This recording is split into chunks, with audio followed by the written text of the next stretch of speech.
On this episode of Beyond the Art, we welcome Jana Schmieding, a powerhouse actor, writer, comedian, and Lakota storyteller redefining representation in Hollywood. From her breakout roles in Rutherford Falls and Reservation Dogs to her work uplifting Indigenous voices, through her humor and heart, Jenna brings honesty, brilliance, and unapologetic authenticity to every story she tells. Her journey reminds us that art can be both resistance and restoration. This is Beyond the Art. Jenna, thank you so much for joining us. Thank you for having me. So you have such an interesting... sorry. It's okay. You have such an interesting story, from being a public school teacher in New York City to pursuing your acting and writing career in Los Angeles. Can you take us back to that moment that inspired you to make such a big career shift? I can. Yeah, I love this story about my life. I have always been a performer. So, you know, I was interested in theater in high school and also singing. I was, you know, a choir nerd and, I was just always a person who was interested in the arts and specifically the performing arts. I studied theater arts in college at the University of Oregon. And I sort of learned through that program, you know, it wasn't a theater. University of Oregon isn't like known as an acting school, you know, it's not, there was no like, you could get a theater arts major, but you couldn't necessarily get an acting major. But my first love was always acting, always performing. But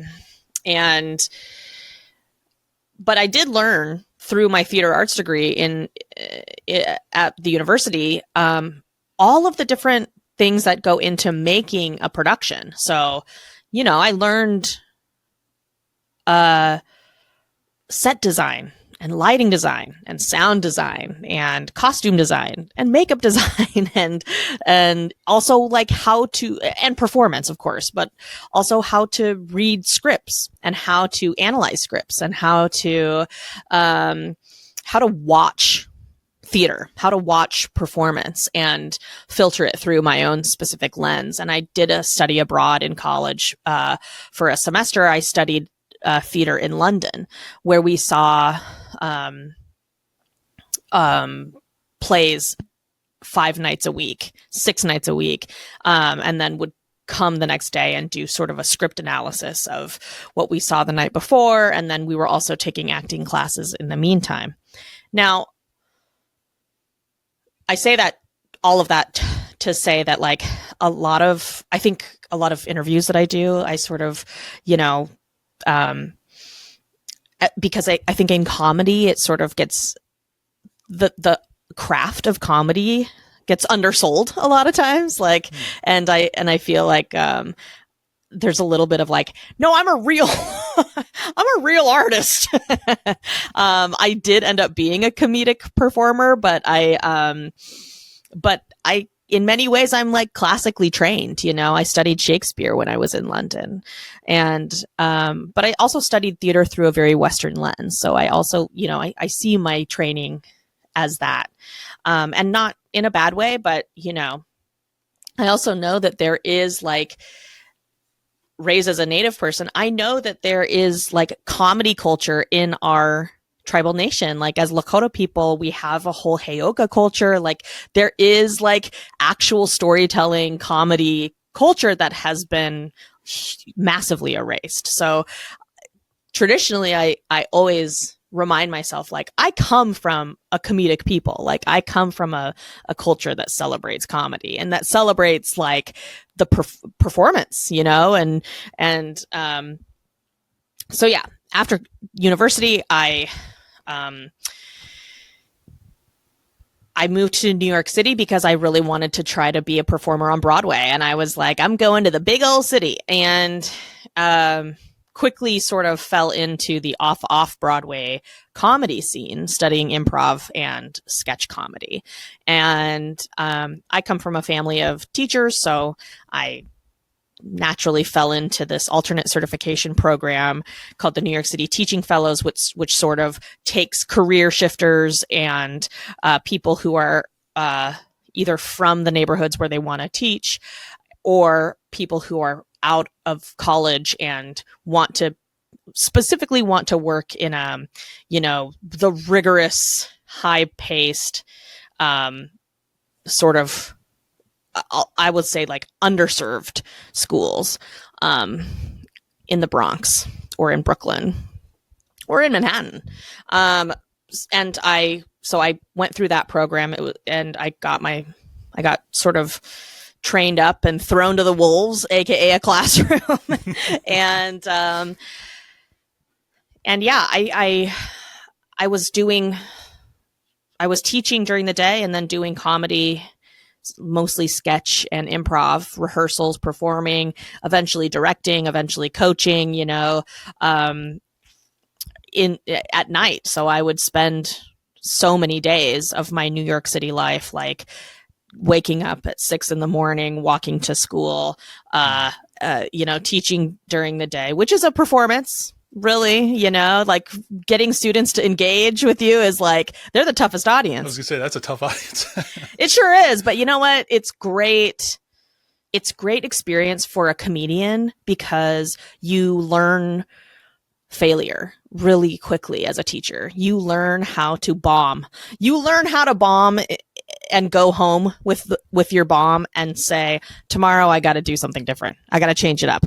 Exactly where did I lose them? And how do I adjust my set, quote unquote, to make it more engaging, to make them understand? And I took a lot of the skills, the organizational skills, the trial and error skills, the feedback skills that I learned in theater and in teaching, and applied them to my comedy world. And eventually, 10 years into teaching, not even 10 years, after 10 years of teaching, I was done. But 8 to 9 years, I was thinking, my interest in comedy is starting to overwhelm my interest in teaching. I love teaching, but I also love it in a different way. I don't feel as passionate personally about teaching.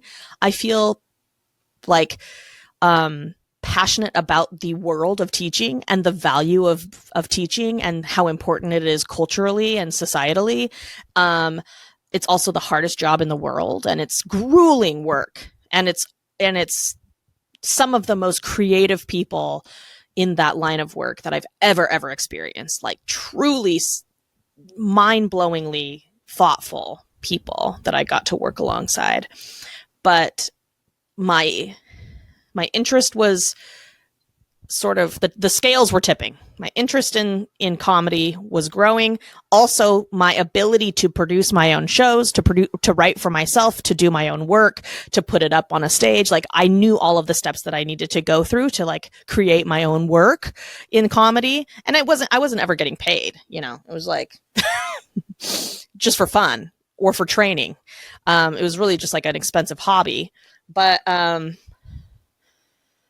felt like I was really doing a disservice to my students and my school community by sort of not being mentally as present for that work as I was for my personal work. And so I decided to step away, plan ahead. I gave myself one more year of teaching, and I saved up as much money as I could in that 1 year and made the transition, made a thoughtful transition from living in the Bronx and teaching in the Bronx to living in Los Angeles and trying to take a stab at being a professional comedy writer. So that's really where I made the leap. And the leap was not easy. There's more stories about how I got from that to like Rutherford Falls, which was my first writing job. But, and so much happened in between, including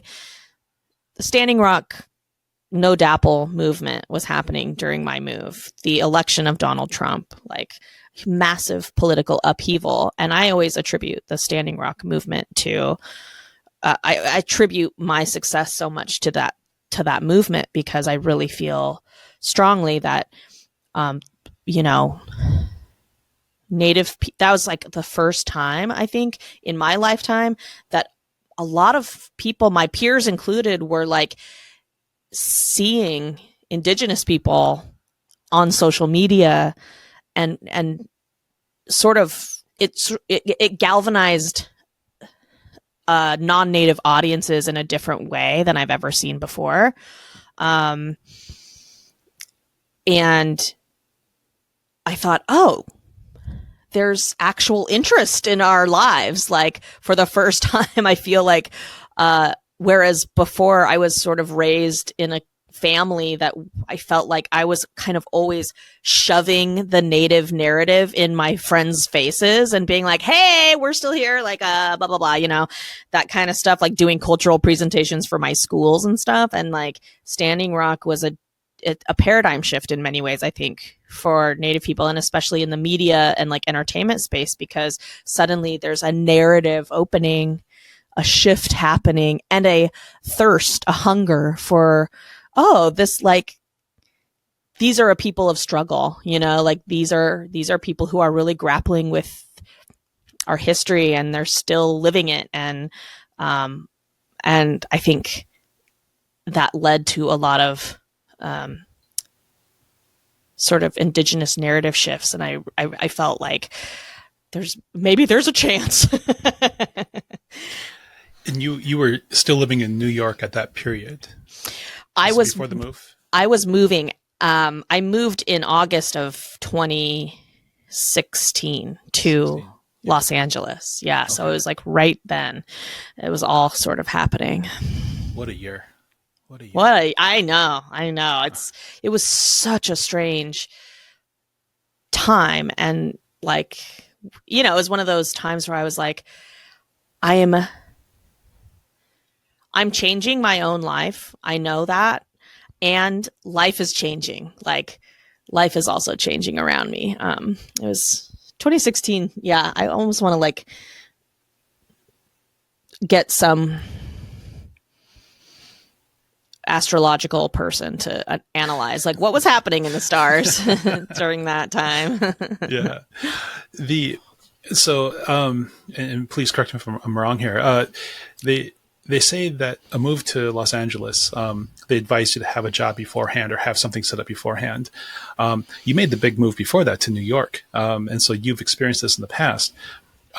What was that move like for you, that transition from New York to Los Angeles, as you were making that intentional shift in your life to acting and writing and performance? Well, it didn't happen immediately. I was very scared, and I say this to people who are looking to pursue performing arts in any way as a profession, that like I knew I needed to keep my day job. Like I knew I needed to keep some semblance of my teaching work happening. So I got a job at a nonprofit in Los Angeles where I worked with teams of teachers at different schools in the LAUSD, which is like the sort of the public school system here in Los Angeles. And that was very interesting. It was really cool to sort of like jump into a community as soon as I was in LA, and, you know, the LA community, like these are people who like are not like visiting, you know, coming to LA for a couple of years to see if they can hit it big. It's like, these are like LA residents, you know, and like the real folks that live out here. And so that was really special. And then I would use my free time to just literally teach myself how to write pilots, you know, and I read a lot of pilots, and I was really just like Googling and downloading, you know, classes online about how to write pilots. And I just started to sort of write my own work. And I was writing Native women for myself. I was writing for myself, which I already knew how to do. And I was trying really hard to basically assemble a world for myself that mirrored what the professional world might look like in this,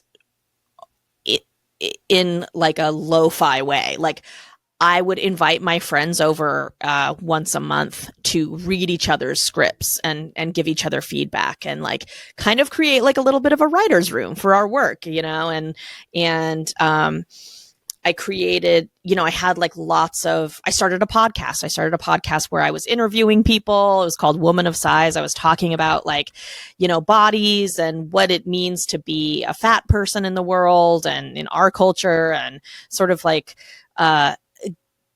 you know, interviewing different people, and that like helped me build a bit of a social network, but it was also like aligned with my comedy. So I was able to create like a Woman of Size live show. And so I was doing comedy and writing and doing some education stuff. And then after 2 years of that, I thought, I'm never going to really commit mentally full time to comedy until I leave education. I needed to like divorce education.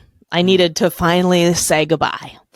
And say goodbye for good. Like, I need to like not feel like I have to rely on education to make my money, because it's a massive job.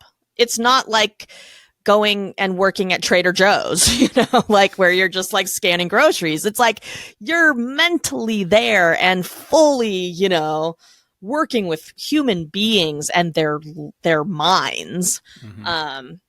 So I really had to say adieu to teaching. And then I was just straight up unemployed for like 2 more years. I mean, it was like, those were the dark times. Those were the dark days.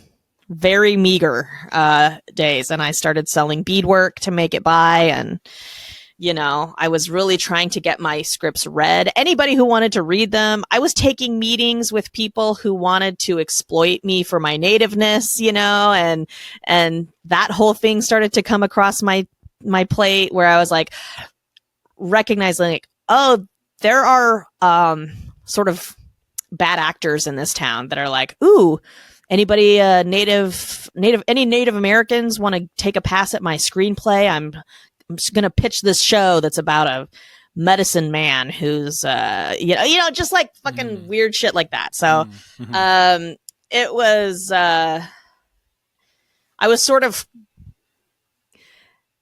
because I was not in the Writers Guild yet. I was not a unionized writer yet. I could see how, oh, this is like, really sort of dystopic and sad, the way that Native people are seen and used in this industry, or can be. And especially when you're cheap or free labor, it's bleak. And I started to get very frustrated by that. And also sort of the narrative that like, oh yeah, so you write about Native women as the center of your, stories. That's cool. Well, I'm actually like in the union, and I'm going to pitch this story where I just need you to do like a sensitivity read on my script that has Native characters. And maybe once I get a writer's room together, like, you know, I want to get Native people to be staffed on, you know. It's just like, I saw sort of that rhetoric that was happening, and it was really frustrating. It was infuriating. What kept you going through that period? What kept you motivated? Hard to say what kept me motivated.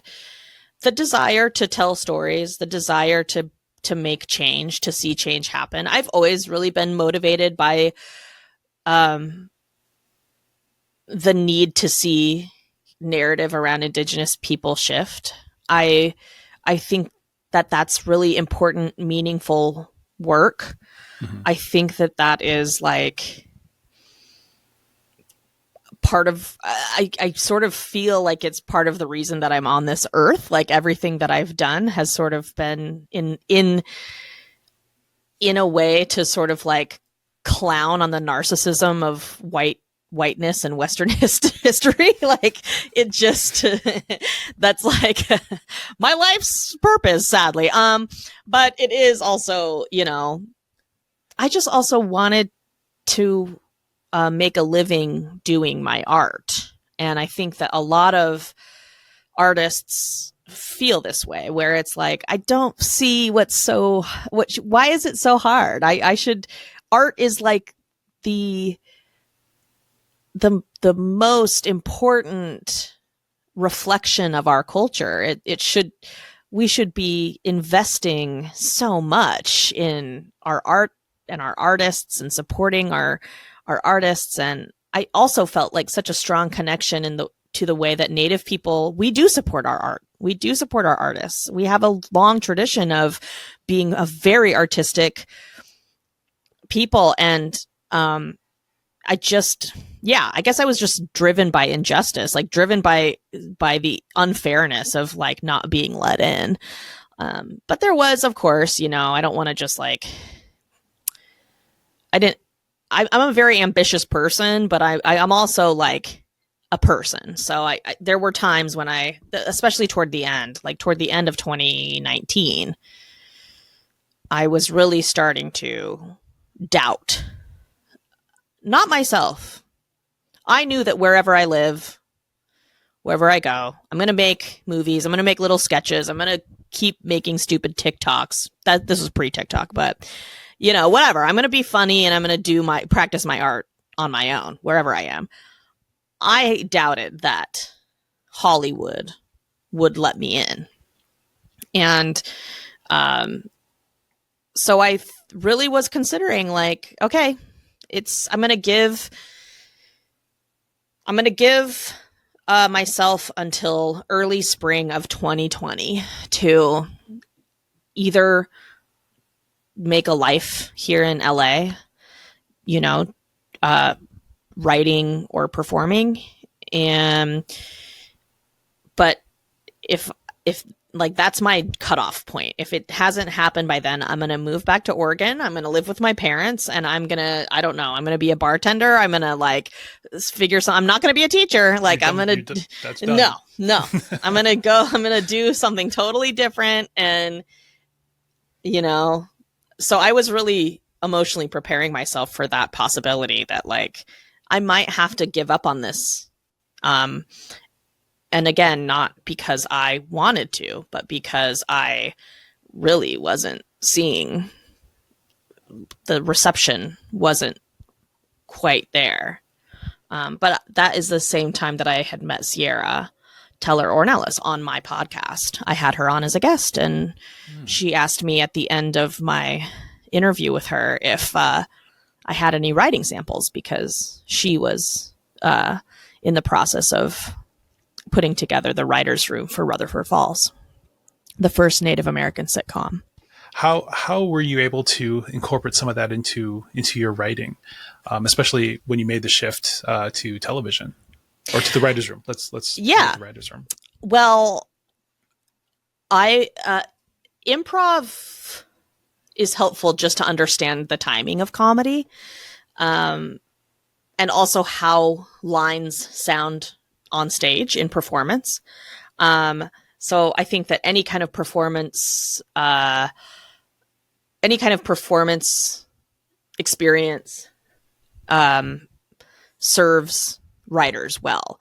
I was told early on when I was studying Shakespeare, acting for Shakespeare, that, Shakespeare was a poet. He was known in his time as a writer. He was really, he was writing sonnets, he was writing plays, he was really like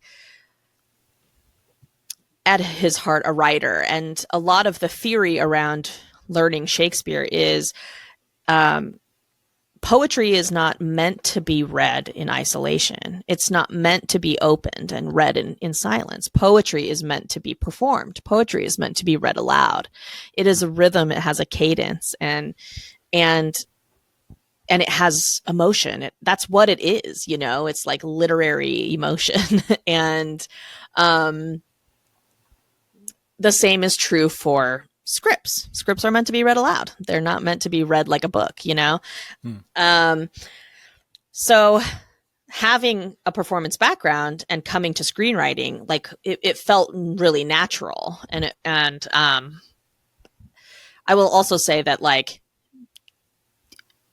in terms of comedy scripts, like a half-hour 30-page, sitcom script, each scene sort of needs to be written like a sketch, one sketch, And I had a lot of sketch writing experience. A lot of the stuff that I did in New York City was sketch.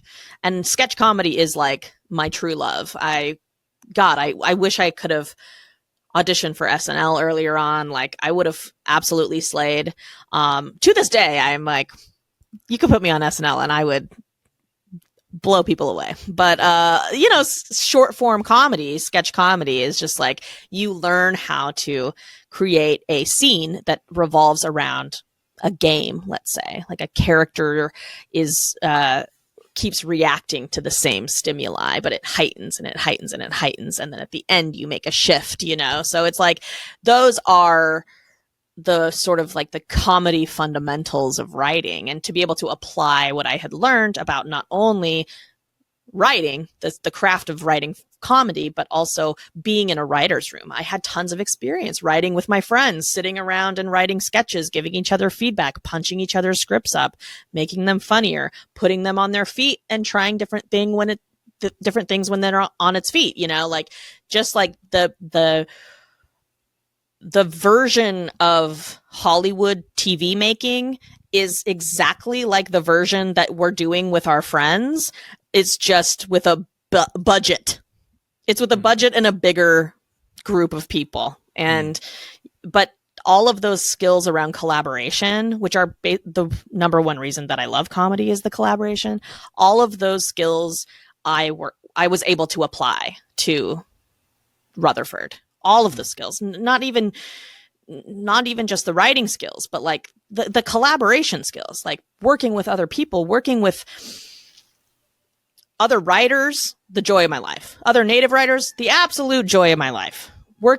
Being able to audition with Ed Helms, being able to stand in a room full of studio executives who are watching and riffing with Ed Helms, improvising with Ed Helms. It was the joy of my life. I was having the time of my life, like this is what I was born to do. So none of it felt new to me. None of it was intimidating, but as soon as I was up there, as soon as I was present in the moment, like my performer brain just like clicked right on. And I was like, I was meant for it. So, but then, in production, it's like, collaborating with the cameraman, collaborating with the ADs, collaborating with the, it's all this beautiful making television, making film. It's this beautiful sort of orchestral collaboration around this silly, silly thing, this comedy thing, and, but it's everybody basically taking their art and putting it into the pile, and we're all just like stirring this giant pot and making the most delicious cookie we can possibly make. Right on. Oh, that's lovely. So speaking about storytelling and Rutherford Falls, it was a groundbreaking show, not just for its humor, but for its representation of Native voices. Can you talk about what it was like being both an actor and a writer for that show? How it felt to be part of a project that was so significant to Native representation? Yeah. It was, to me, it felt sort of like a bit of a cosmic, a cosmic alignment. Oh, that sounds so LA, so woo-woo LA. I hate that I said that, but I think it's the word alignment, not so much the cosmic part, but it was sort of just like this, this really, really fun collaboration with other Native people that a lot of us had never really had in our professional lives. A lot of us, especially in the writers' room, we were coming together from our various backgrounds with our various expertises, and for the first time sitting alongside people who speak our language, like this is magical. It was so magical. And it also kind of broke the mold in a way that helped us to imagine a future where Native people in front of and behind the camera is so possible and inevitable, really, because now all of us, we could see like, oh, I see the master plan here. Sierra's going to train us up. We're all going to become really good writers and producers and directors or performers or whatever. And we're going to go off and then plant our own seed and create a similar plant with hiring other Indigenous people, like that's just the way that we are. And so, yeah, it was wonderful. To me, the writing of it was already a gift. Like it was just stepping into that room and being a part of that room. We were really only in person for 2 months. And then COVID hit. And so we all had to go home. And we all have this kind of core memory together that we shared. The first season of Rutherford Falls, we all experienced that overwhelming joy of being together and being like, holy shit, we're here. Like all of us are here together and becoming really tight. And then we experience this collective trauma together, this like massive, this potential huge disappointment too, that our show might go away. We didn't know, like, are we going to even be able to go into production? Like what's going to happen? I had learned a week after, the same week that we got let go for COVID, the Mike Schur and Morgan Sackett, who's an executive producer, and Sierra and Ed all came into the writer's room on a Wednesday, March 22nd. I can't remember the 15th or 16th. It was a hard week. Yeah. Hard week. Yeah. They came into the room and said, we were 1 week away from the first table read for the pilot episode, first table read. We still hadn't cast certain parts. We hadn't cast Regan, but I had auditioned for it. I couldn't believe it. And they came in on the Wednesday and said, hey, we all have to go home. We have to go home now. We're not coming back. We don't know if we're coming back. This could be it. And, we'll be in touch, but this could be it. So we went home, and then that was Wednesday. And then Friday, I got a FaceTime from Sierra saying, you got the part. You're going to play Regan on the show. So hopefully we get to make it. I was going to say, how do you take that news, that great news on top of this? Well, we don't know if we're going to exist after a certain period of time with what was coming. I took it with joy. Yeah. I said, fuck, whether we made it or not, I made it. Yeah. No matter what happens, I got to taste the feeling of what this life is. And part of me was like, that's all I needed. That's, I sort of live my life.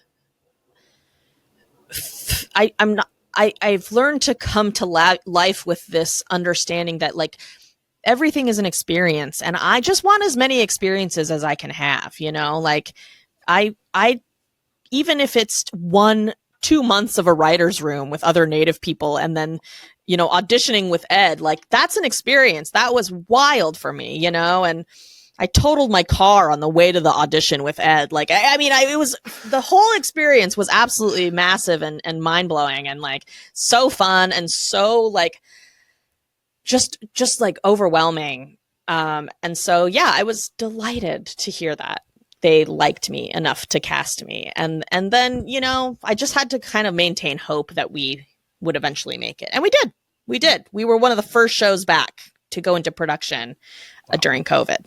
Wow. So it starts, right?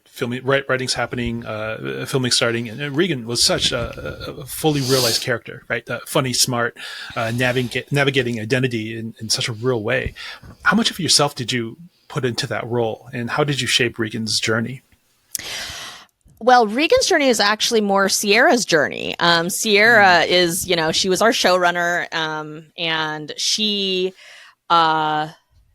is sort of the blueprint for who the character Regan is. I think Sierra and I see eye to eye on a lot of things, and our comedy is very similar, and we're going to work together for a long time, because she's another comedy Indian. It's like the comedy Indians, we roll deep. And so, yeah. Phrase, by the way. I love that phrase. She worked at NMAI for many years before she was a TV writer. She's a huge museum person. And so the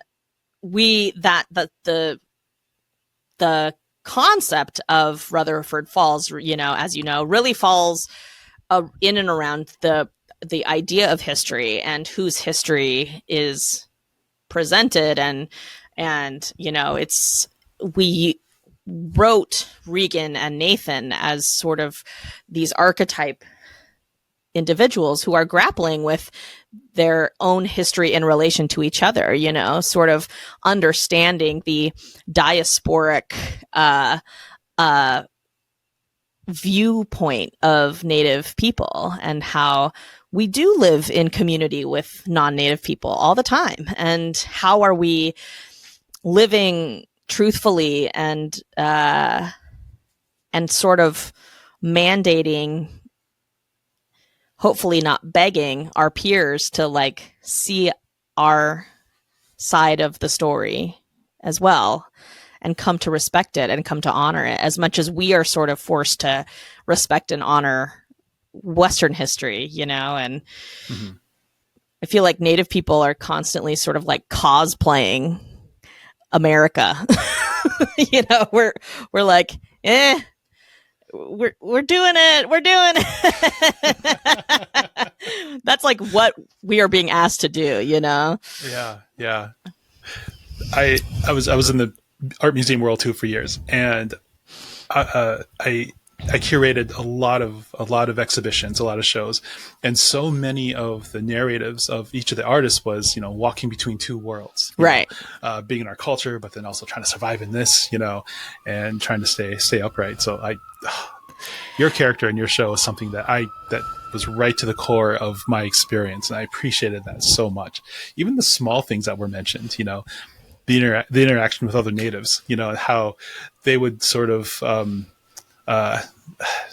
There was a little bit of a side eye, Bobby Wilson's character, he's amazing anyways, but the way he brought his character and how you two interacted was something very special, but also very genuine. Yeah, totally. And that's sort of again, part of the plan is showing how within, we're so not a monolith. God, I mean, the way that we are, Native people are in strong political disagreement with so many of our close friends and family, but we're still close friends and family. We do not have to dislike the person, but we are a people who have historically been asked to see and to center other people's narratives before our own. So we are constantly living in a state of sort of struggle, and also there's this constant fight, at least this is true for me, I feel like, to sort of recenter myself and center my history and center our history in this context for good reason, so that we can understand the way settler colonial projects impact the world. And right, I think we're watching it happen right now in Gaza, and how we are, how indigenous people can keenly understand what's happening. It's but that's not the narrative that's being fed to us through mainstream media, and that's not the narrative that we're really even getting from culture here in the States, you know, is it. And so it just goes to show that like our perspectives are so important, and they are American, you know, they are so much of our existence is part of the fabric of this world and our culture that like to be blind to it is like, what a sad existence.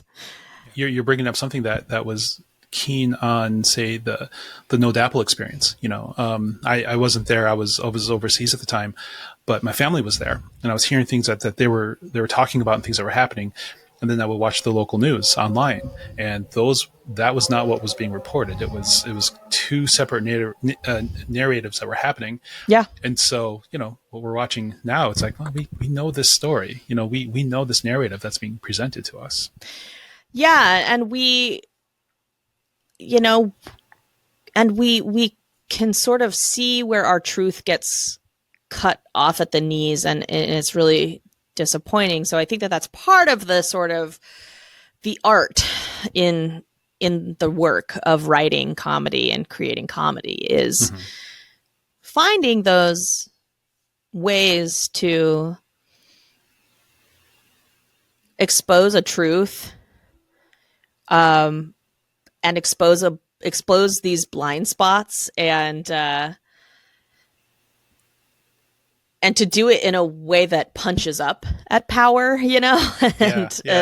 And I think that Native people have such a unique perspective on whiteness, and I just feel very strongly that, you know, every television writer's room should have a Native writer, like every show, any show, and every show, you know, why not? In the same way that I feel like every show should have an immigrant writer, you know, somebody who comes from an immigrant family. Like, what a unique perspective on American culture. If anything, just to have a Heyoka in the room, you know, to be able to switch it up. Yep. Do it backwards. Right. So it got me thinking about performing now.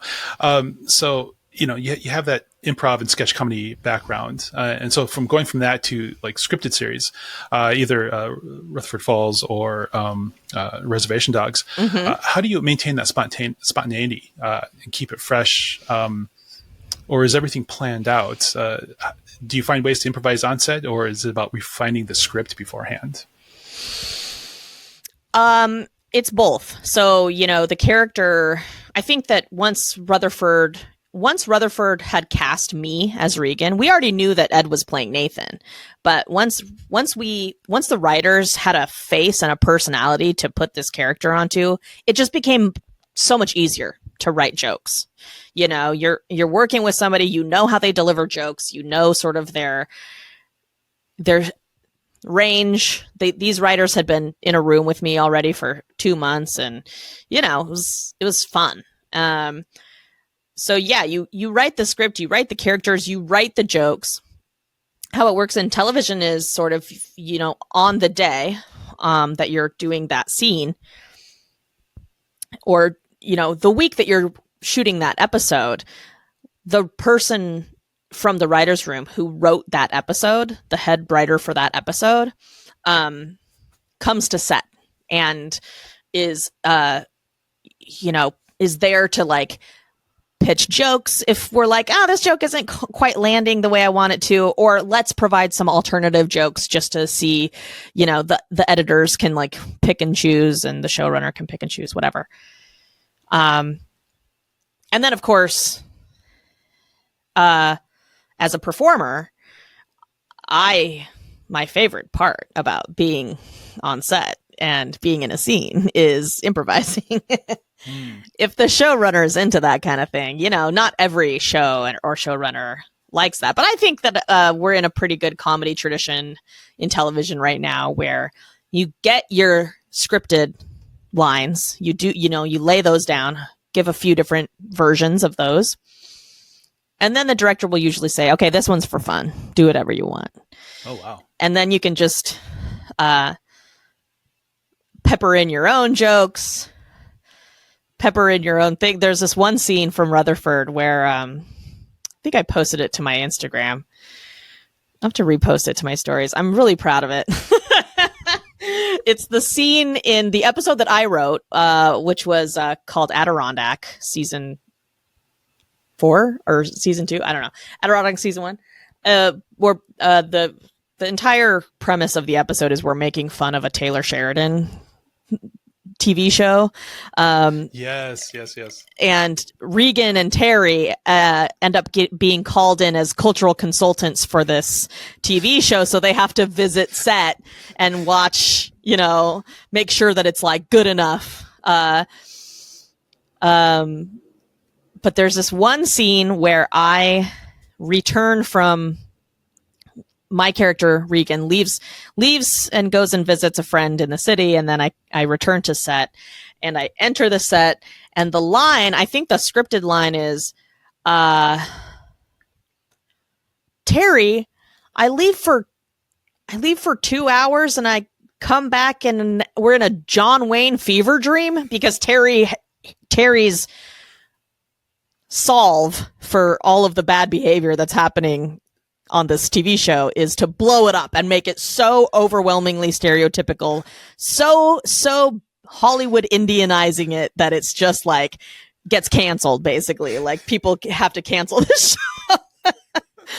We got Sharice Davids to come and say like, this is bad behavior. So anyway, that one line, Terry, I leave for 2 hours and I come back and now it's blank, enter joke.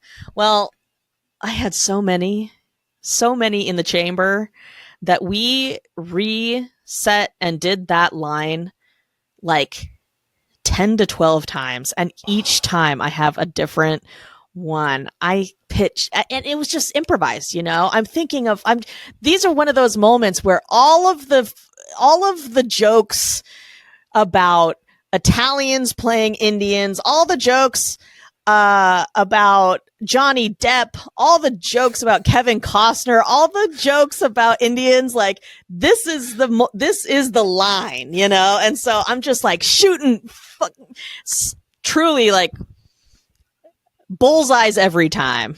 Yeah. And so I asked the editor who I was friends with after the shoot, I said, hey, any chance you could make a supercut of all of those lines? And so he did.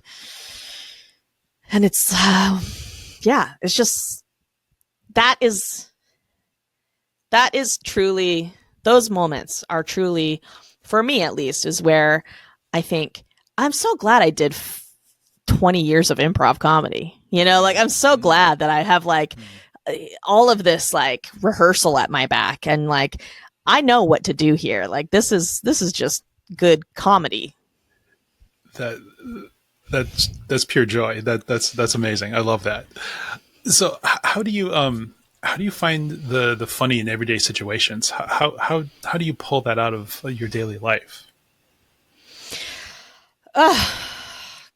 Gosh. I think it's just a point of view. I think, I kind of don't. Comedy, it is the like it's a two-sided coin, tragedy and comedy. And I have this memory when I was a little girl, in my family, when a family member gets sick and is going to pass away, we bring them home and the person passes away in our home, and, we take care of all of the cremation and what have you. And sort of tradish way, like if it's a woman, the women prepare the body for burial or for cremation. And I have this memory of my great-great-grandmother. Her name was Florence Nightpipe. She was she was passing away, and I loved my great-grandma Florence. She was just like kind of a smoker, and she always had these chocolate those little chocolate bars that have like gelatinous orange in the middle. And I used to take a nap at her house and like sneak those chocolate orange sticks. She was a great broad. And I was probably 5 years old. But I keenly recall being very sad about her passing. And, you know, I was confused also. I didn't understand sort of what was happening. Where was she going? What, you know, all of those like existential questions that happen when the first time when you encounter someone who's dying. And I remember the morning that she had passed away. I wanted to go in her room. She was in the front bedroom of my grandma's house. I wanted to go in her room and say goodbye, or I don't even really know what the impulse was to go into the room, but I opened the door to the bedroom where my grandmother passed away, my great-grandmother passed away. And all of the women, my mom and all the aunties and my grandma, they were washing her body, my great-grandmother's naked body. And they were in hysterics. They were sobbing from laughter. I don't know what jokes they were telling or what they were laughing at, but it was the kind of laughing where tears are streaming from your eyes. And I just remember this scene, opening it and seeing Native women washing a body for burial and dying of laughter. And that to me like embodies sort of like the way that life is very funny. Like comedy finds a way. You know, it's like comedy finds a way to break the tension and to remind us that like we really like we take shit so seriously, and yes, things are very serious, and also we cannot handle the seriousness of reality. Like we really can't. I almost think that comedy humor sort of is a evolutionary dissociation from the tragedy of life. You know, it's like something, our brain created this thing to like help us cope with hardship, you know? Yeah. So it is a life force. It is something that we actually need as people. And I think that like, you know, I think a lot of Native people call, laughter is medicine. You know, and it is. We also scientifically know that laughter is medicine, that laughter creates healing, and, you know, it increases serotonin, it increases our sense of connectivity. You know, it's like, it's a drug, you know, it's a chemical. There's a dopamine drop when you laugh at something and you authentically are laughing really hard. We all know the feeling of like laughing with our friends so hard you can't breathe. Like that's like impactful. Those are impactful moments, and something that I think is really important in our lives, and has certainly been important in my life, is like I look at history. I sort of look at how Native people we are constantly we're in a struggle. You know, our history and our life are like marked by struggle. We remember these things that are points of struggle, points of hardship, and we carry so much of that heaviness with us. And I want our modern experience to also be celebrated with joy. You know, some of the things that we were able to like maintain through colonialism have been music and dance, which are elements of joy. They're elements of performance, you know, like that should also be true for our comedy, and our ability to like laugh. I think that laughter is just as important in terms of moving people and shifting narrative as struggle is. And this ultimately finds its way into your storytelling as well. That it's a way of part of the identity and the representation within that work as well. Yeah. And I think that, people, I think there's a kind of a modern rhetoric that's like, well, how does representation, how does representation create material change for people? Because sometimes it can seem performative or what have you. But I would argue that, Reservation Dogs, seeing the boarding school episode, the Dear Lady episode of Reservation Dogs, might capture the attention of people who don't understand truth and reconciliation politics. It galvanizes a different audience, and it humanizes a struggle. It gives a different kind of language to our human experience. And so representation, just on its face, popping a Native person into a TV show willy-nilly, it may not do a lot, but there are certain times that media narratives and entertainment narratives are doing important work to humanize our people, which is something that I think we've been really trapped in, this cycle of dehumanization and sort of looking at us as if we're in the past, or we are of another time, or we're not, we're not relevant, so yeah. So one of the best things about Rutherford Falls is how it seamlessly mixes humor with important conversations about culture and history. How did you and the team manage to strike the balance between keeping it light and delivering it those deeper, thought-provoking messages? We did it through relationships, and that's like part of the fun of Rutherford Falls is sort of you see the relationship that Regan really has with her friend Nathan, and we're seeing sort of this struggle between the two of them. They're asking this fundamental question of each other, which is whose history is more important?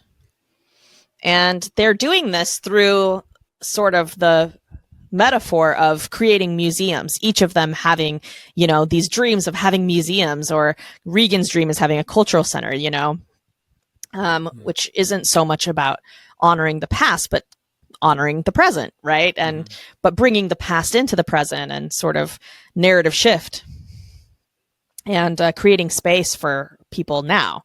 And it's so I think we see that relationship, and we see how the dynamics play out through that relationship, sort of a parable for how Native people are interacting with our white neighbors, oftentimes on border towns, bordering reservations. And then we also see the native to native relationship between Terry and Regan, and we see the relationship between Terry and Nathan. And we see the relationship between Regan and her coworkers, who are, think she's a clown and a dork. And so, all of those relationships are sort of, I guess they are sort of symbols of how we are interacting in real life. And there's so much you can do with relationships, like in every sitcom, in every TV show, that's what you're playing with. You're playing with characters, you're playing with relationships, and you just get to see how they evolve over time, especially with like Regan and Terry. It's this baby shark kind of mentor-mentee relationship in the beginning. And they're sort of at each other's throats, Regan's sort of like, you're a capitalist. Like, I don't, I'm more traditional than you. And then she starts to sort of see how he is using tribal capitalism to acquire back traditional land. And so then she's kind of like, my mind might be changed.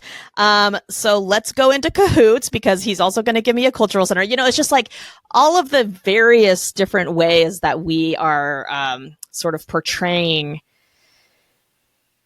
these relationships. There's parts where like there's this one part where Regan's trying to get her own land too. She wants her own plot of land, and it's so freaking hard. It's so hard to like just get your own plot of land from the tribe, which is something that I think we can all kind of relate to. Like, oh yes, the bureaucracy of getting some land. Oh yes. So that part is really fun because also she has to go and like present her case at tribal council, and so like there's that whole part, all of the different elements. It's also like Regan interacting with like the Facebook Indians and like sort of getting canceled online and all, it's just, there's just so much to mine for that context. And it's just so fucking funny. Like it's so fun to play with. I wish we had like 3 more seasons to play around with these characters because we really just scratched the surface on that show. It's such a commentary on our community, right? All the different characters and the way and I imagine too, with, if we switch gears a little bit, say Reservation Dogs, you were Bev, and Bev is someone that we see in all of our IHSs, our tribal offices, that Bev is everywhere. And we can all relate to interacting with Bev. What were some of the moments that stand out to you that either when you were in the writer's room or you were on set developing that character? What were moments on set that popped to mind? Well, first I will say I didn't write on Reservation Dogs. I wish I would have, but I wasn't in the writer's room. And so that was an opportunity for me to just really like blank canvas, create a character. But I did the character the first time as I sort of gave, on the first day that we shot for Reservation Dogs, it was me behind the desk. And I think I was interacting with Devry, Alora, and it's the, meat pie scene. And so the first couple takes I was giving Sterling, who was directing that episode and also was show running, I was giving him sort of a me version, kind of like neutral. And he said, try it deadpan. And so I did try it deadpan, and then he was like, even more deadpan. And I said, oh, I know what I see where you're going with this. So Bev went from like up here, kind of like a intense character, to a really low energy character. And from there, I got to just like basically take this low energy and just like generate it down here so that she's just, all of her energy is just like in her guts, and she is truly like just a crotch oriented, horny, guttural, bitchy, but lovable still, not a caricature. She has friends, she's able to love people and have family. But yeah, she's also a nightmare in an IHS. She's a nightmare of a person. And that was just a great time. And really Sterling by season 3 was just letting me improvise all the time. And it felt, that show, the vibe on set was always a good time. And truly, like, the way that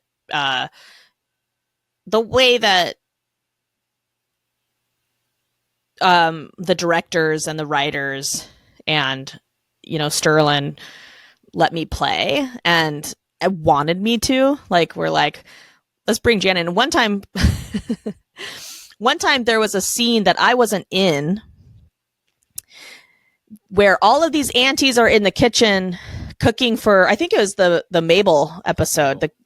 Cooking for Mabel's passing in the home, and and so it's all sort of a lot of background actors and just some aunties that he has in his family and in his community that he puts in the scene, and they're all in the kitchen sort of cooking, but they're supposed to be talking and laughing and just like cutting it up in the kitchen.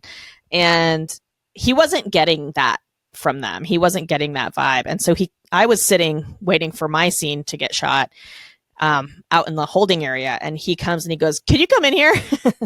He's like, "Just come in and tell stories and make these women laugh. Like, just come in and be Bev in this room and like get them laughing." And so I just started telling this story about, I can't really remember what the story was about, but I was like, "Oh man, I went to the dentist and the dentist was all fine. And I had he was giving me a root canal, but shit, he looked good." And, like I can't, like pulling it out of my ass, but I felt very special being a part of the Res Dogs ecosystem, because I was able to really bring my comedy skills, like, again, all of those years of like just doing really hard comedy, to an environment that is sort of funny to us, but like sometimes it needed like a jolt of just hard comedy, so yeah, that was just a fun environment to play around in. It was your character, what you brought to that character, was definitely a standout character that I don't think was part of the original part of the show. And I think it's just representative of our communities, that it was such a genuine character that she had to be a part of the story moving forward. So, yeah, we've talked about the importance of Native representation, not just in front of the camera, but behind the scenes as well. I guess before I ask I'll ask the question, but something pops to mind here. What changes do you think still need to be happening in the industry where there's true equity for Native storytelling? One thing that occurred to me in Reservation Dogs is that there was forgive me, I can't remember the name of the episode, but it's when there's 4 of you that go to a conference. You all have the name tags. Wide net. And yes. And it struck me that this was probably, if not the first instance, definitely the most prominent instance where it was Native women all in the scene, directed by a Native woman. This was something that was actually groundbreaking in television history, and then this was something that you were a part of. And could you take me to that moment when that was all happening? I don't know if maybe there was awareness of that at the time, or if it was sort of after the fact. Like, I'm talking too much. I want to hear your thoughts on that experience. There was awareness. I have a tattoo to prove it. I'll show you. It's there was awareness of it. We knew what we were making. Tazba Chavez, the director, and a dear friend of mine, she wrote and directed that episode, and that episode was shot over. First of all, we spent a week rehearsing the dance number in that scene, so already, and these are 4 women: Natalie, Standing Cloud, Tamara, and Sarah Podemsky, and me. The 4 of us all come from performance backgrounds. Tamara Podemsky's been on Broadway. Sarah Podemsky is also a singer and dancer. She comes from a dance background. So these are all women with specific performance talent that for the first time in our professional lives are getting to exercise sort of all of our artistic talents in one episode of television. It's like, to us, it was very special and very like meaningful, because we really had never gotten that to be seen in that way as sexy, fully realized, struggling, hardworking women, Native women who are, grappling with community and identity and partnership and, and sex and, ambition. How do we live all of the life that we want to live in this paradigm? And yeah, it's just, so we got to rehearse the choreography together, which was already just such a fun time. You know, we were basically living like the little girls are in the beginning, the cold open of that episode. We got to make up a dance routine together, you know, like, which every little girl loves to do. Most little girls love to do, you know, it's just like make up a dance routine, do it, and then perform it for your aunties. And yeah, I think then you know, actually shooting it, you know, every scene was a fun time. We got to do a scene where we're getting high together. We got to do a scene where we're steaming our biscuits. You know, the hotel scene. There was so much on the cutting room floor for that scene. But yeah, like I took, you know, it's interesting. I took pictures in my trailer in every outfit because Bev is very out there. You know, Bev doesn't give a single fuck about what people think of her, which is very different from how I am. Very, you know, I move through the world with, I've always had this, you know, deep insecurity about my body and just like thinking I'm too big for everything and sort of, you know, as extroverted as a performer is expected to be. I think most performers are pretty introverted, and I include myself in that. But I had to be in a swimsuit in that episode. You know, they're like laying by the pool, you know, after the conference, and all of the outfits are like crop tops and swimsuits, and they're just showing skin, and they're tight, and they're, you know, and there was a part of me that wanted to be like, why are you putting me, the chubbiest one, in the fucking crop tops, Tazba? But I didn't fight it. I leaned into it. I let myself be Bev for those 2 weeks. I let myself just really sit with Bev and not give a shit about my body. I sort of just like allowed myself to be like horny and kind of nasty and, you know, truly like, we can have any man we want in this club. It doesn't matter. Like, they're all into us, you know, just like cast a wide net. Who cares what you catch? You know, that like, I've talked to Tazba and the other women in that episode that for like a month after shooting that episode, I was like high on Bev. I was high on Bev. I was like, oh my God, like I learned so much from Bev this week. Like I have to like embrace who I am and like just go for it and like let my body feel all the feelings and, you know, less shame and more just like celebration and like joy and comfort. And like, you know, it was really, really meaningful for so many reasons. That episode. And also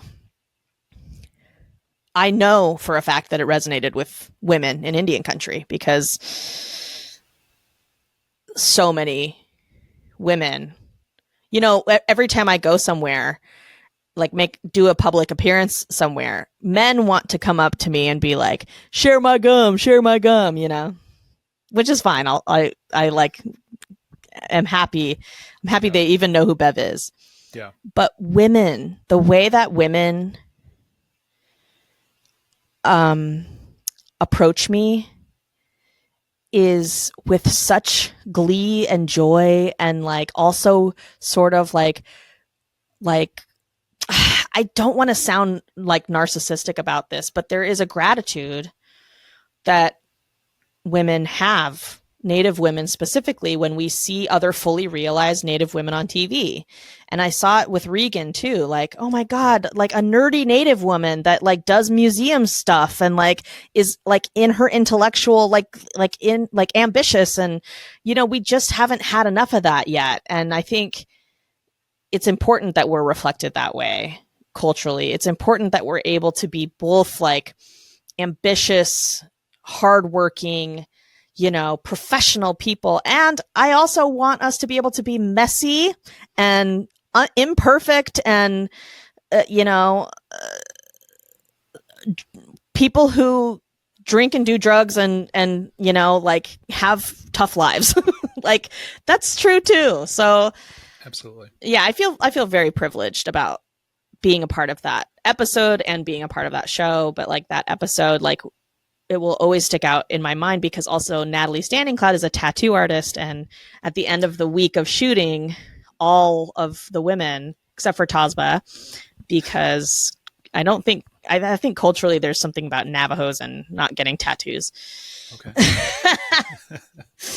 But the four women who were in the episode, we all got the same Dakota floral tattoo on our ankle. Oh, that's fantastic. Yeah. So I did want to ask you about what changes need to happen in the industry for there to be true equity in Native storytelling. I believe that Native people need to continue to own our own work. You know, I think that right now, Tasba is directing a film, a comedy feature that I wrote, a movie that I wrote and will star in. That is, we want it to be completely financed by tribal nations, so that investment is returned to our people. We that funding source is, unfortunately, for better or worse, really where the power is at in this industry, you know, and we can be major players in that if we choose to invest in our own talent, in our own art. You know, we've seen it happen before.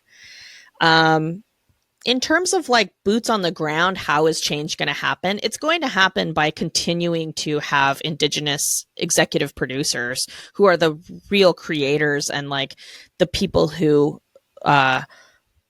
captain the ships of these television shows. I mean, the fact that we have mid-thunder casting is huge, a huge like game changer in terms of understanding where our talent is coming from.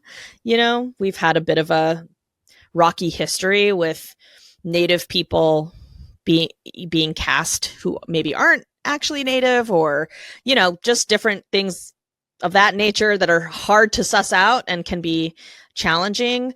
But yeah, I think that executive producers who are Indigenous and who are members of community, who are in community with other Native people, like have a really good pulse on all of those aspects that go into making Native characters, you know, three-dimensional and Native stories really exciting and fun and funny. So, you know, Sterling Harjo and Sierra Taylor Ornelas were kind of like groundbreaking executive producers.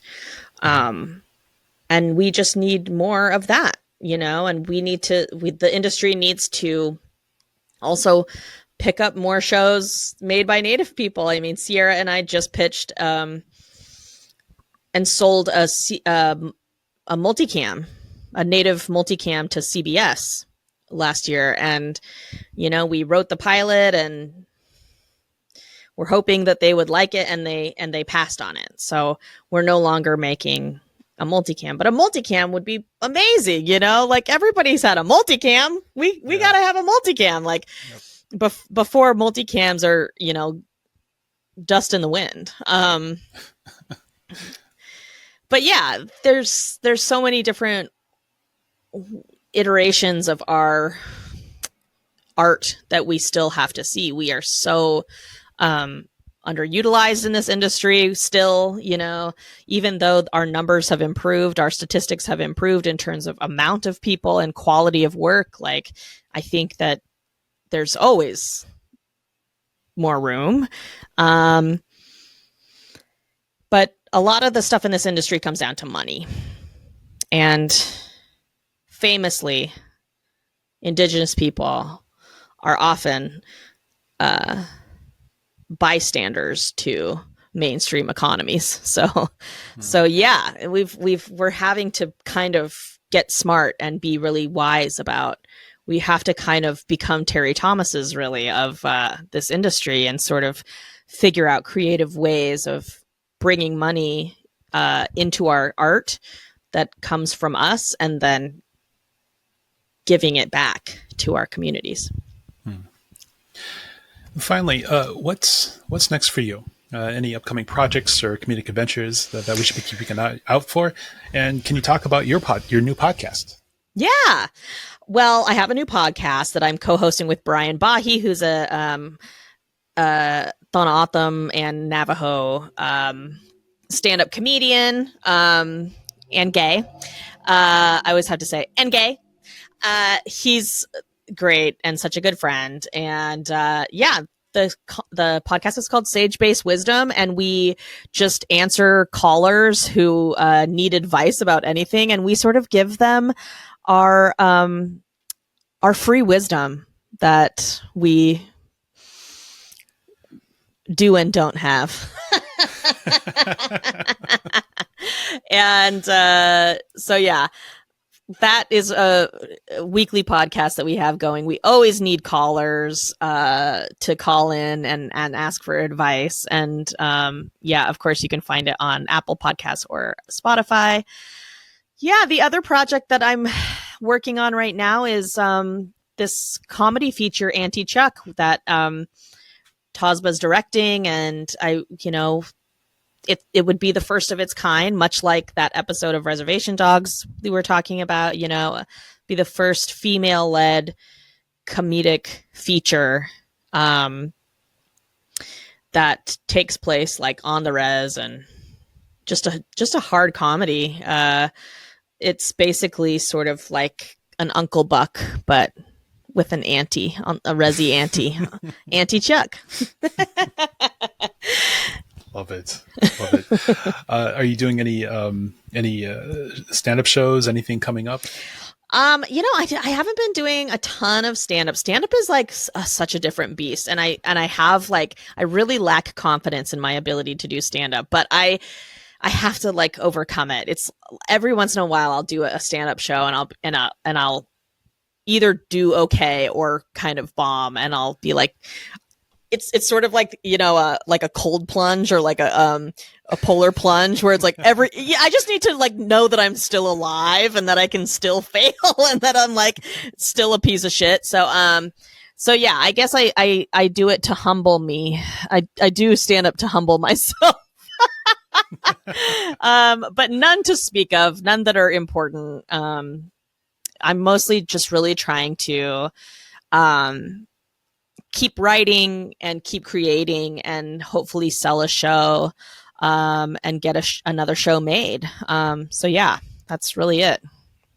Well, best of luck to you. It's what you've done, especially in the last 5 years, is pretty substantial. So, thank you. You're doing something right for sure. Thank you.